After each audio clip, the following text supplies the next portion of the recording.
Good morning everyone. आज हम लोग को नया चैप्टर शुरू करना है जिसका नाम है नाखून क्यों बढ़ते हैं। मेरा नाखून तो नहीं बढ़ता है, काहे कि हम हर संडे काट देते हैं, बढ़ता ही नहीं। हाँ, यह बात सही है। तो या मतलब हम बढ़ने ही नहीं देते हैं, थोड़ा बढ़ता है काट देते हैं। चलो शांत रहो। तो चैप्टर का नाम है नाखून क्यों बढ़ते हैं। उसके लेखक है हजारी प्रसाद द्विवेदी। तो आपको जैसा कि पता है फर्स्ट क्लास में लेखक परिचय होता है और उसके बाद हम लोग पूरा चैप्टर पढ़ते हैं बारी बारी से। तो उसी तरह से आज भी हम लोग लेखक परिचय देखने वाले हैं। हजारी प्रसाद द्विवेदी जी के बारे में जानेंगे। आप लोग आँख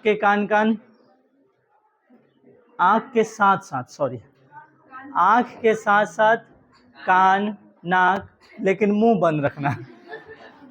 सब अच्छे से यहाँ पे देखना। फिर मुंह खोल दिया। हाँ, दिमाग खोलोगे? तुम लोग को दिमाग खोलना पड़ता है। साइलेंस।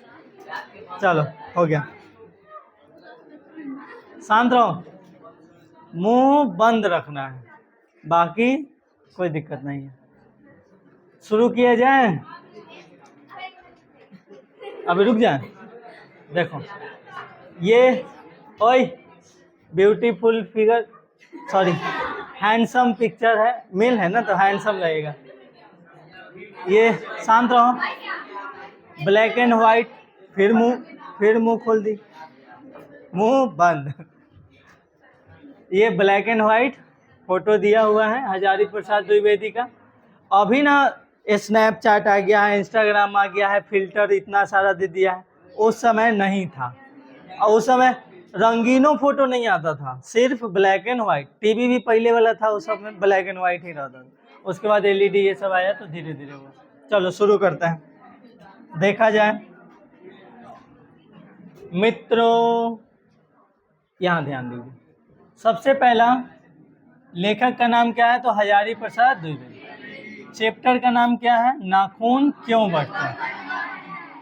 नाखून क्यों बढ़ते हैं।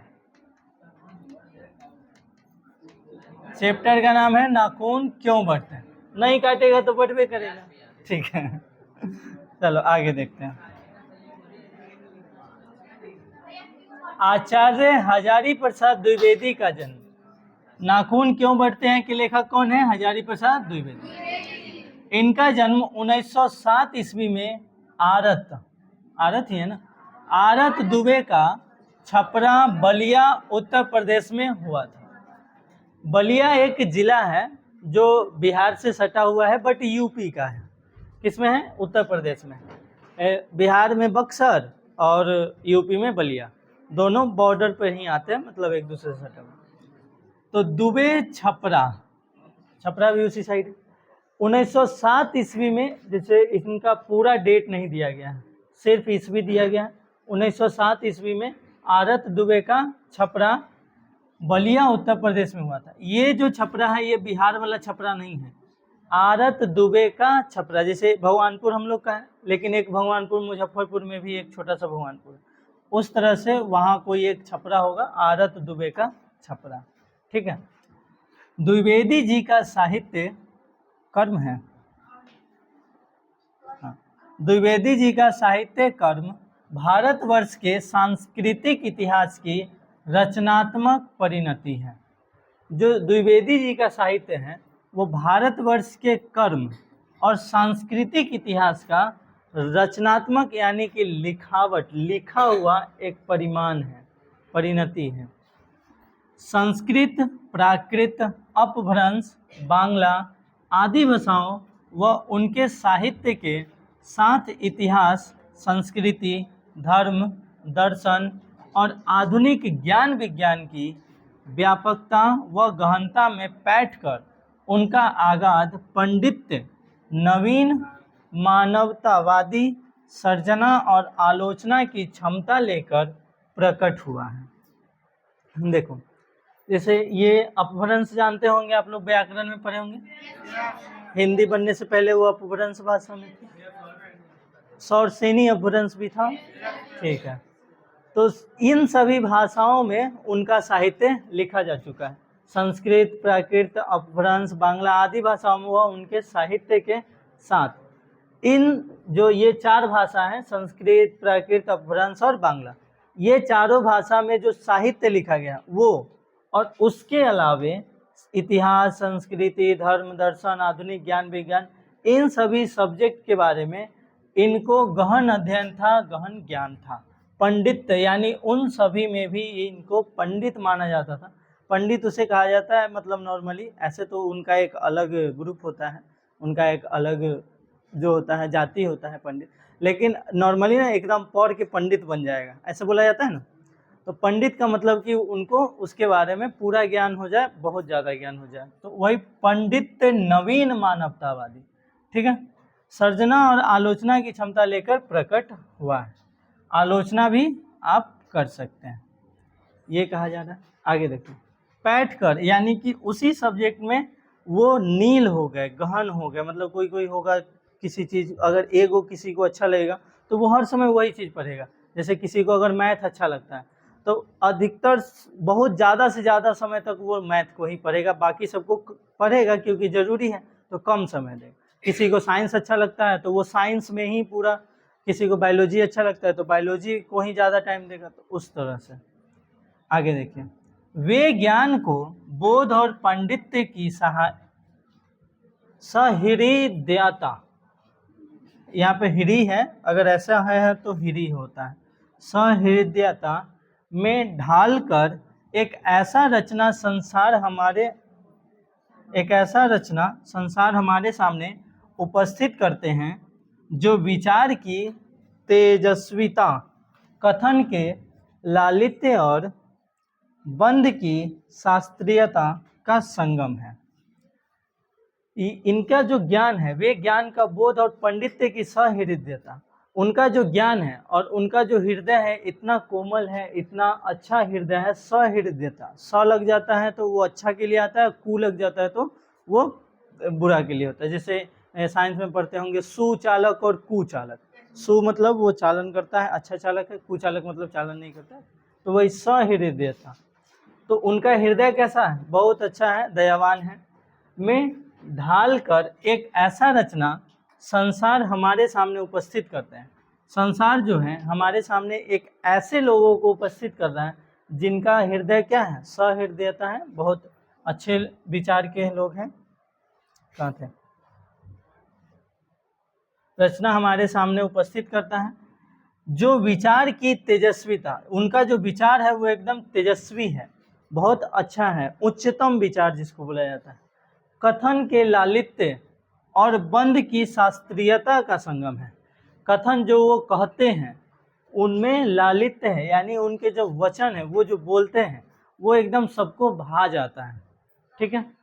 उसके बाद बंध की शास्त्रीयता का संगम है, यानी बंध, उनका जो नियम कानून है, वो जो अपनी विचारधारा पे जो चलते हैं, वो जैसे अभी है कि कभी कुछ रहेगा, झूठ बोलने में सबसे पहले आ गया माहिर, तो उस तरह से ये नहीं है। शास्त्रीयता यानी कहा जाता है मर्यादा, जो एक होता है अपने मर्यादा में रहते हैं वो, ठीक है। बंध की शास्त्रीयता का संगम है, यानी उनको ये चीज़ पता है कि मेरा कहाँ तक, हमको कौन कौन काम करना है, कौन कौन चीज़ों को अवॉइड करना है, ठीक है।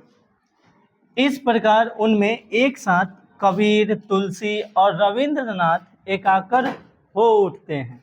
मतलब ये जो हजारी प्रसाद, क्या कर रहे हो जी, ये जो हजारी प्रसाद द्विवेदी हैं उनमें एक ही साथ कबीर, तुलसीदास, कबीरदास और तुलसीदास और रविंद्रनाथ टैगोर, ये तीनों, ये भी अच्छे साहित्यकार थे, अच्छे लेखक थे। रविंद्रनाथ टैगोर का ही लिखा हुआ हम लोग का राष्ट्रगान है जन गण मन, जो हम लोग गाते हैं, किसने लिखा था? रविंद्रनाथ टैगोर। ये जो रविंद्रनाथ टैगोर जी हैं एक और देश का राष्ट्रगान लिखे हैं, बता सकते हैं किस देश का राष्ट्रगान? बंगाल देश का राष्ट्रगान। ये जो बांग्लादेश है उसका राष्ट्रगान भी रविंद्रनाथ टैगोर ही लिखे थे। वो उसका शुरू का लाइन है, हमार सोमार बंगला। सोमार मतलब बहुत अच्छा होता, और उसके आगे नहीं याद है हमको। हाँ, हमार सोमार बंगला करके ऐसे ही कुछ है। तो उसके भी लेखक कौन है? रविन्द्रनाथ टैगोर। तो कबीरदास का भी लिखा हुआ है, तुलसीदास का, रविन्द्र। तो ये तीनों लोगों के जो विचार हैं, जो मन है, जो हृदय है, वो एक साथ किसमें देखने को मिलता है? हजारी प्रसाद द्विवेदी। ठीक है, आगे देखिए। उनकी सांस्कृतिक दृष्टि अपूर्व है। उनके अनुसार भारतीय संस्कृति किसी एक जाति की देन नहीं है। बात सही है। वो जो कहते हैं कि जो भारत की संस्कृति है वो किसी एक लोग का या एक जाति का, एक वर्ग का दिया हुआ नहीं है।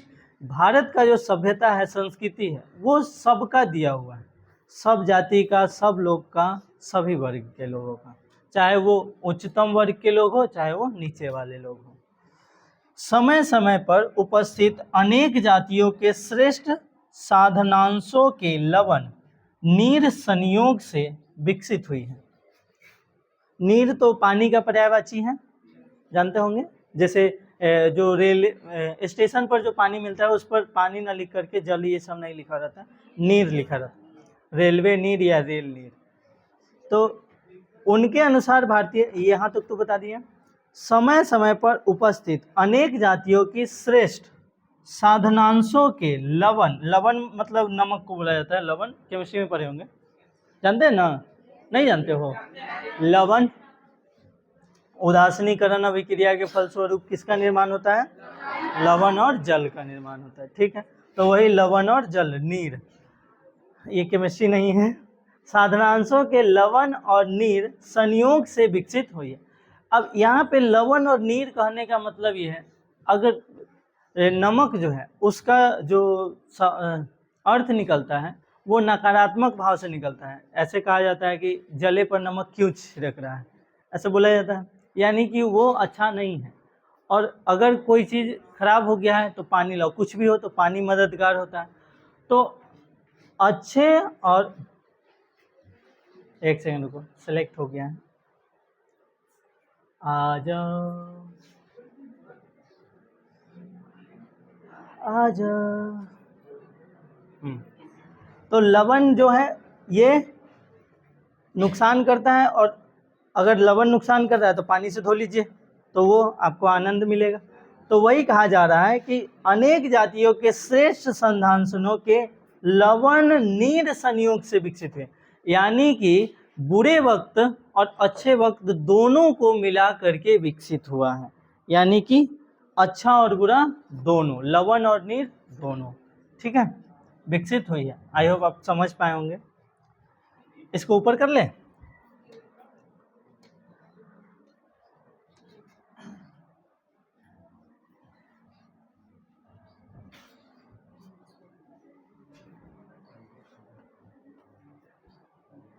यहाँ तक पढ़ चुके हैं ना, ठीक है। चलो आगे देखते हैं। लवण और नीर संयोग से विकसित हुई है, यहाँ तक हम लोग पढ़ चुके हैं। द्विवेदी जी की प्रमुख रचनाएं हैं, देखो इनकी रचनाएं कौन कौन है, ये कौन कौन बुक लिखे हैं, कृपया छटपटाएं नहीं। अशोक के फूल, पहला इनकी रचना क्या है? अशोक के। दूसरा है कल्पलता, दूसरा क्या है? कल्पलता, विचार और वितर्क।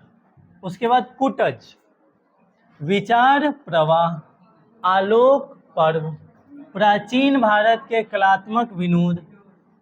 जो ये कलात्मक विनोद है ये निबंध संग्रह है।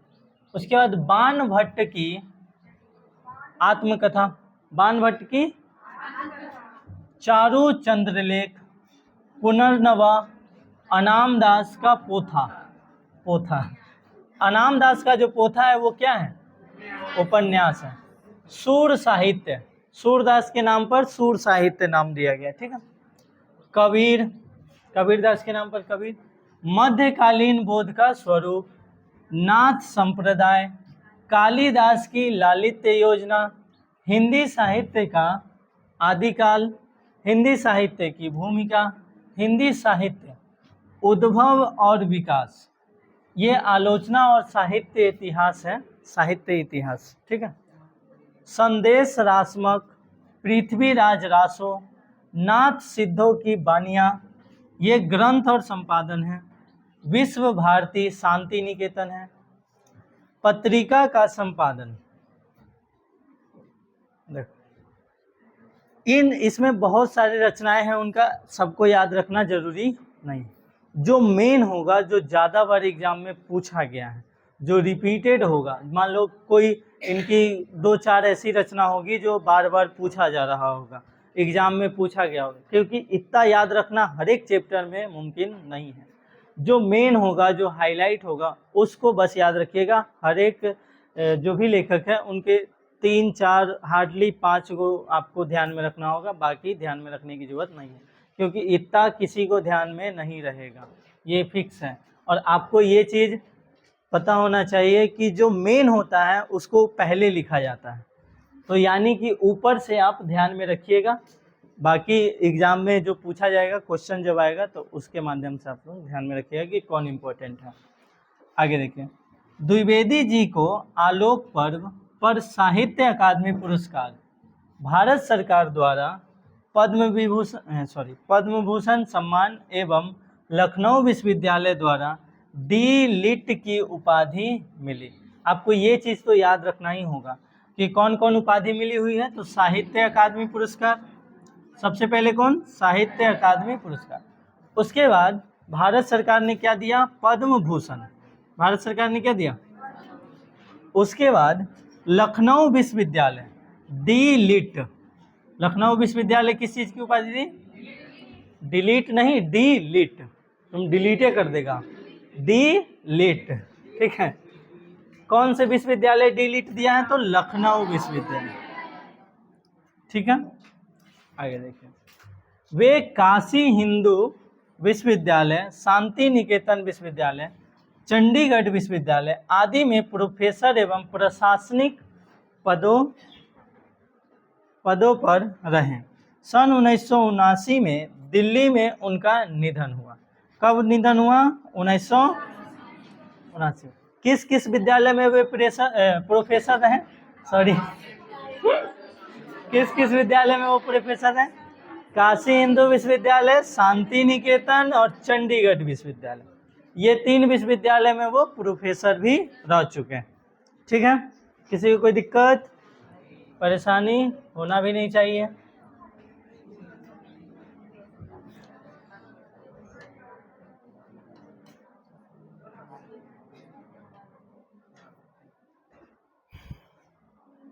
खत्म हो गया। हजारी प्रसाद द्विवेदी ग्रंथावली से लिए गए प्रस्तुत निबंध में प्रख्यात लेखक और निबंधकार का मानववादी दृष्टिकोण प्रकट होता है। यहाँ जो नाखून क्यों बढ़ते हैं जो चैप्टर है वो किस से लिया गया है? ग्रंथावली से लिया गया, हजारी प्रसाद द्विवेदी के ग्रंथावली से लिया गया, ठीक है। इस ललित निबंध, कौन सा निबंध है ये? जैसे कहानी होता है, भाषण होता है, उस तरह से ये कौन सा है? तो ललित निबंध। इसकी विद्या क्या है? ललित निबंध में लेखक ने बार बार काटे जाने पर भी बढ़ जाने, बार बार काटते हैं नाखून फिर भी बढ़ जाने वाले नाखूनों के बहाने अत्यंत सहज शैली में सभ्यता और संस्कृति की विकास गाथा उद्घटित कर दिखाई है। एक और नाखून का बढ़ना मनुष्य की आदिम पाशविक वृत्ति और संघर्ष चेतना का प्रमाण है, तो दूसरी ओर उन्हें बार बार काटते रहना और अलंकृत करते रहना मनुष्य के सौंदर्य बोध और सांस्कृतिक चेतना को भी निरूपित करता है। देखो, सौंदर्य बोध यानी कि सुंदर रहने के लिए, अच्छा दिखने के लिए, अगर मान लो बाघ की तरह नाखून बढ़ जाए, जानवर लगने लगेंगे, इंसान लगे इसलिए तो नाखून काटते हैं, लेकिन इधर कुछ लोगों का मानना है कि ना हम जानवर ही रहेंगे। साइलेंस, बस नहीं रही है, तुमको डरा रही है, साइलेंस। देखो इधर, तो सौंदर्य बोध, साइलेंस, शांत रहो। बार बार काटते रहना और अलंकृत करते रहना मनुष्य के सौंदर्य बोध और सांस्कृतिक चेतना को भी निरूपित करता है। लेखक ने नाखूनों के बहाने मनोरंजक शैली में मानव साहित्य का दिग्दर्शन कराने का सफल प्रयत्न किया है। यह निबंध नई पीढ़ी में सौंदर्यबोध, इतिहास चेतना, सांस्कृतिक आत्मगौरव का भाव जगाता है। तो ये था अपना हजारी प्रसाद द्विवेदी जी का लेखक परिचय। अब इसमें याद क्या क्या रखना है? तो याद रखने के लिए सबसे पहले तो आपको याद रखना है कि किस बुक से लिया गया है ये चैप्टर, ग्रंथावली। इस चैप्टर का जो विद्या है वो क्या है? ललित निबंध है। उसके बाद ये किस किस विश्वविद्यालय में प्रोफेसर बने थे? काशी हिंदू विश्वविद्यालय, शांति निकेतन विश्वविद्यालय और चंडीगढ़ विश्वविद्यालय। ये 3 विश्वविद्यालय में वो प्रोफेसर बन चुके हैं और कुछ प्रशासनिक पदों पर भी वो काम कर चुके हैं। ठीक है। उसके बाद उनको कौन कौन सा पुरस्कार मिला था? साहित्य अकादमी पुरस्कार, पद्म भूषण पुरस्कार और डी लिट। लखनऊ विश्वविद्यालय ने कौन सा पुरस्कार दिया था? D Litt. एक साथ नहीं बोलना, डिलीट नहीं करना है, डी लिट। उसका फुल फॉर्म होगा कुछ।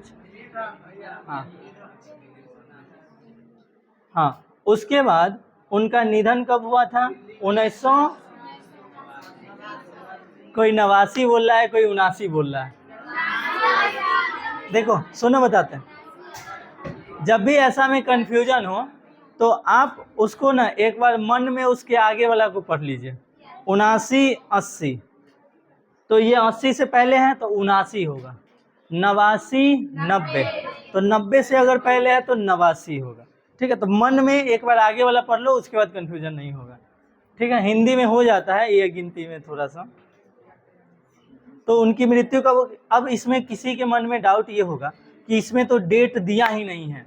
अगर हमको डेट अगर ऑप्शन में अगर एग्जाम में आता है और डेट उसमें देता है तो हम कौन सा लगाएंगे? तो आप ये चीज़ ध्यान रखिएगा कि जब भी आपको किसी का डेट याद नहीं रहता तो उसका ऑप्शन भी डेट वाला नहीं देता है। उसका ऑप्शन इसी तरह का देगा, 1979, 1988, 1987, इस तरह से। अगर डेट देता भी है, सुनो, अगर डेट देता भी है तो उसमें ईस्वी को चेंज करके ही देगा। जैसे मान लो 2 अक्टूबर 1979, 4 अक्टूबर 1989, इस तरह से ईस्वी भी चेंज कर देगा। तो आप ईस्वी के आधार पर मार सकते हैं, ऑप्शन एलिमिनेट करके आप मार सकते हैं, क्योंकि उसको पता होगा, आपको नहीं पता, लेकिन ईस्वी के आधार पे आप आंसर दे सकते हैं। ठीक है। ज़्यादा करीब मतलब एकदम नज़दीक नहीं देता है ऑप्शन। जब आप ऑप्शन देखिएगा कि हाँ जन्म कितना हुआ, तो ऐसे नहीं बोलेगा 2 अक्टूबर 1979, 3 अक्टूबर 1979, 4 अक्टूबर 1979, ऐसा ऑप्शन कहीं आपको देखने को नहीं मिलेगा। वो बहुत दूर दूर का, बहुत ज़्यादा डिफरेंस का रहता है ऑप्शन। ठीक है। आगे देखिए। उसके बाद उनका जन्म याद रखना है 1907 ईस्वी। कब उनका जन्म हुआ था? ठीक। किसी को कोई दिक्कत परेशानी नहीं होना चाहिए। बाकी वो किस किस से इन एक समय में इनके अंदर किनका विचार देखने को मिलता है? तो तुलसीदास का, कबीरदास का और रविन्द्रनाथ टैगोर। ये तीनों लोग का अगर विचार देखना है तो हजारी प्रसाद द्विवेदी के मन में दिखता है। किसी को कोई दिक्कत? तो फिलहाल आज के लिए इतना ही। थैंक यू, धन्यवाद, जय Hind. Like share comment and subscribe. बहुत अच्छे लोग, उत्तम विचार वाले लोग। ठीक है। तेजस्वी का मतलब क्या है? बहुत अच्छे, बहुत उच्च विचार वाले लोग, अच्छे, कुशल, मतलब जितना पढ़ाई करना है उतना कर लो। ठीक है। हाँ, तो नाम रख लेने से थोड़ी कोई तेजस्वी हो जाता है। वैसे तो इसमें बहुतों का नाम प्रिंस होगा, तो इसका मतलब वो राजा है।